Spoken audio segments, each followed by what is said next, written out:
a lot of pleasure to see such great talent, but understated and humble.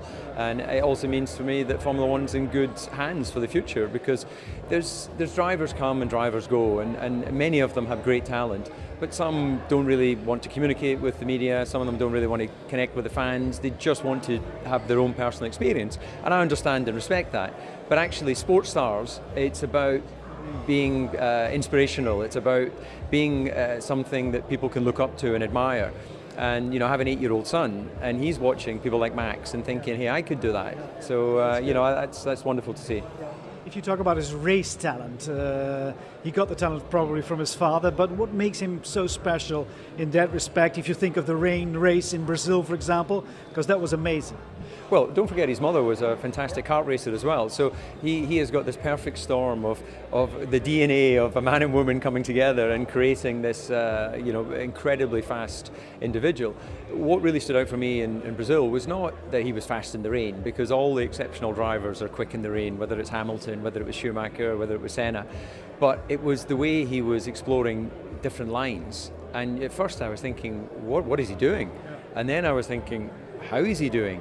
How can he do that? And he has the bravery to explore other areas of the racetrack, which carries a risk, because the safe way is to follow the lines of the car that's been before you, which in this case would have been Hamilton and Rosberg. But he's got that bravery, and it won't always work, of course. Occasionally he'll spin and crash, just like all the greats have. But I think that we just have to acknowledge that his arrival into Formula One has been a breath of fresh air. It's shaken a few feathers. Not all the other drivers have enjoyed going wheel to wheel with him, but until such time as the referee blows the whistle and says he's done something wrong, I think he is absolutely doing the right thing, pushing the boundaries. So what do you think about the critics? Because there has been saying that he was too aggressive in the car and that he took too many risks. So you're saying that is nonsense, so to say? No, I'm not saying it's nonsense, because when I raced against Michael Schumacher, there was times where I was criticising him because I thought he was pushing me too much, or he was cutting the line. And I would have that conversation with Michael, and of course he would say, well, look, that's the way I race. And I would have the conversation with the stewards, and they would say, well, we didn't see anything wrong.